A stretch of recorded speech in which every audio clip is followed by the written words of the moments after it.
최근 미국이 운영하던 인공위성이 수명을 다하고 지구 위로 낙하하는 과정에서 한반도 상공을 지나면서 국내에 추락할 가능성을 우려하는 기사들이 쏟아져 나왔는데요. 이에 대해 빈 살만 사우디 국왕도 우려를 표했을 가능성이 있는 것으로 보여집니다. 떨어지는 위성들은 지구와 그 거주자들에게 심각한 위험을 줄 수 있습니다. 그 위험은 이 위성들이 꽤 크고 수톤의 무게가 나가고 믿을 수 없을 정도로 빠른 속도로 여행할 수 있다는 사실에서 비롯됩니다. 그것들이 지구 대기권에 재진입할 때 그것들은 잠재적으로 사람들을 다치게 하거나 죽게 할 뿐만 아니라 건물과 기반 시설에 상당한 피해를 입힐 수 있습니다. 낙하하는 위성에 대한 가장 큰 우려 중 하나는 하늘의 다른 물체들과 충돌할 위험이 있다는 것입니다. 이것은 다른 위성, 항공기, 그리고 심지어 국제 우주 정거장도 포함할 수 있습니다. 이러한 고속 충돌은 관련된 모든 물체에 상당한 손상이나 파괴를 초래하여 잠재적으로 생명을 위험에 빠뜨릴 수 있습니다. 또 다른 주요 관심사는 인공위성이 지구에 떨어질 때 파편이 넓은 지역에 흩어질 위험이 있다는 것입니다. 그 잔해들은 위성 자체의 작은 파편에서부터 독성 물질과 위험한 연료에 이르기까지 모든 것을 포함할 수 있습니다. 이는 건물, 차량 및 기타 기반 시설에 손상을 입힐 수 있을 뿐만 아니라 해당 지역의 사람들을 부상 또는 사망의 위험에 처하게 할 수 있습니다. 인공위성 낙하 위험은 인구가 밀집한 지역에만 국한된 것이 아니라 황야나 바다와 같은 외딴 지역들도 떨어지는 위성들에 의해 영향을 받을 수 있습니다. 이 지역에 떨어지는 위성은 환경과 야생동물에 피해를 줄 뿐만 아니라 등산객, 사냥꾼, 그리고 그 지역에 있을지도 모르는 다른 사람들에게 잠재적인 위험을 야기할 수 있습니다.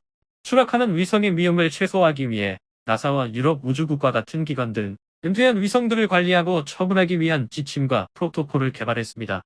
이러한 지침은 종종 인공위성의 궤도를 통제된 방식으로 이탈하는 등의 조치를 포함하기 때문에 사람과 재산에 최소한의 위험을 주는 바다와 같은 지정된 장소에 떨어집니다. 결론적으로 떨어지는 위성들은 지구와 그 거주자들에게 심각한 위험을 줄 수 있습니다. 그러나 적절한 관리 및 프로토콜을 사용하면 위험을 최소화할 수 있습니다. 추락하는 위성의 위험을 완화하고 지구상의 사람들과 재산의 안전을 보장하기 위한 효과적인 전략을 개발하고 실행하기 위해 우주기관과 다른 기관들이 계속해서 협력하는 것이 중요합니다. 만약 위성이 지구의 한 도시에 떨어진다면 잠재적인 결과는 심각할 수 있습니다. 위성의 크기와 구성, 그리고 도시의 위치와 인구 밀도에 따라 그 충격은 상당한 인명과 재산 피해를 초래할 수 있습니다. 가장 큰 우려 중 하나는 위성의 연료와 배터리로 인한 화재와 폭발의 위험일 것입니다. 그 위성은 또한 인간의 건강과 환경에 중대한 위험을 초래할 수 있는 독성 화학 물질과 같은 위험한 물질을 운반할 수도 있습니다. 위성이 도시에 떨어지는 충격은 건물과 도로와 다리와 같은 기반 시설에 상당한 피해를 입힐 수 있습니다. 충돌로 인해 생긴 파편은 추가된 피해를 야기할 수 있고 그 지역에 있는 사람들을 부상이나 사망의 위험에 처하게 할 수 있습니다. 게다가 떨어지는 위성은 그 지역에 정전을 일으키고 통신 시스템에 장애를 일으켜 긴급 구조대가 사고에 대응하기 어렵게 만들 수 있습니다. 기업과 주택이 파괴되고 사람들이 일을 하거나 필수적인 서비스에 접근할 수 없게 되면서 위성이 도시에 떨어지는 경제적인 영향 또한 상당할 것입니다. 대부분의 위성은 통제된 방식으로 궤도를 이탈하도록 설계되어 있고 사람과 재산에 최소한의 위험을 주는 바다와 같은 지정된 장소에 떨어질 가능성이 매우 낮다는 것을 주목하는 것이 중요합니다. 그러나 만일 그러한 사건이 일어난다면 인명 손실과 재산 피해를 최소화하기 위해 응급구조대와 다른 조직들이 신속하고 효과적으로 대응하는 것이 중요할 것입니다.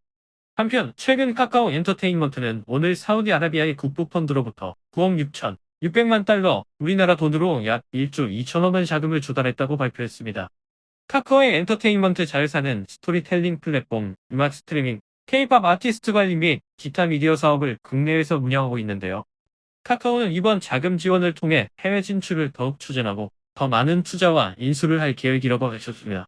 미국과 한국에서 웹툰 플랫폼을 구축한 이 회사는 전 세계 독자들을 위한 스토리텔링 콘텐츠와 지적, 재산권 소스를 확장하는 것을 목표로 하고 있지만 자금 조달 라운드에 대한 성명에서 특히 북미에서의 성장 전략을 강조했습니다. 예를 들어 2021년에 카카오 엔터테인먼트는 웹툰 플랫폼인 탑바스, 시리얼 픽션 앱인 라디스, 판타지 픽션 플랫폼인 루시아월드 같은 미국 기반의 스토리텔링 플랫폼을 인수했습니다.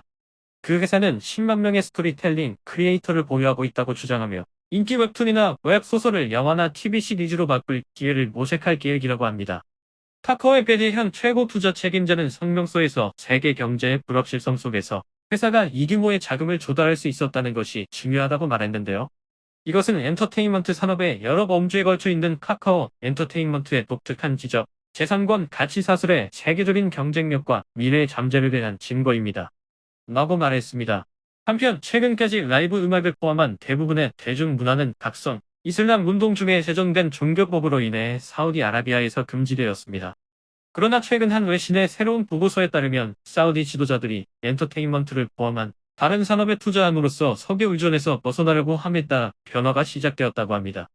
사우디 정부는 심지어 한국 기업인 SM 엔터테인먼트와 협력하여 그들이 S팝이라고 부르는 대성공을 거둔 K-팝의 사우디 버전을 만들기로 했다고 하네요. 사우디 왕세자 모하메드 빈 살만의 대대적인 개혁 이전에 사우디아라비아의 엔터테인먼트는 가정과 사적인 행사로 이관되었으며 공공장소에서 남녀의 혼합이 허용되지 않았으며 팝 콘서트는 엄격히 금지되어 있었는데요. 이런 규제는 정부가 국가 경제를 다각화하고 보수적 이미지를 없애기 위해 지난 몇 년 동안 완화되었습니다. 사운드스톰과 해외 같은 대규모 축제는 엔터테인먼트 분야의 거물들과 수십만 명의 관중을 이해하듯 시로 끌어들이기 시작했습니다. 사우디 지도자들은 또한 스포츠 엔터테인먼트 분야에서 큰 활약을 펼쳤고 프로대회를 개최하고 엄청난 급여를 약속하며 최고의 선수들을 유인하려고 시도했습니다. 사우디 e스포츠 연맹은 최근 사우디를 글로벌 허브로 만들기 위해 약 380억 달러를 투자할 계획을 발표했습니다. 실제로 사우디에서 가장 인기 있는 아티스트는 한국의 K-팝 그룹들이라고 합니다. 전문가들은 그 이유 중 하나가 K-팝과 사우디 문화의 양립성 때문이라고 추측합니다. 이 그룹은 대부분의 서양 팝 아티스트와 비교할 때 가족 친화적인 경향이 있으며 일반적으로 모두 남성이거나 여성으로서 성별이 뒤섞이지 않는다는 특징이 있습니다. 이렇듯 빈살만 황태자는 한국의 문화산업부터 여러 기술들을 배워가려고 하는 상황에 한국에 떨어지는 인공위성에 대한 소식은 빈살만을 우려하게 만들었을 가능성이 있습니다.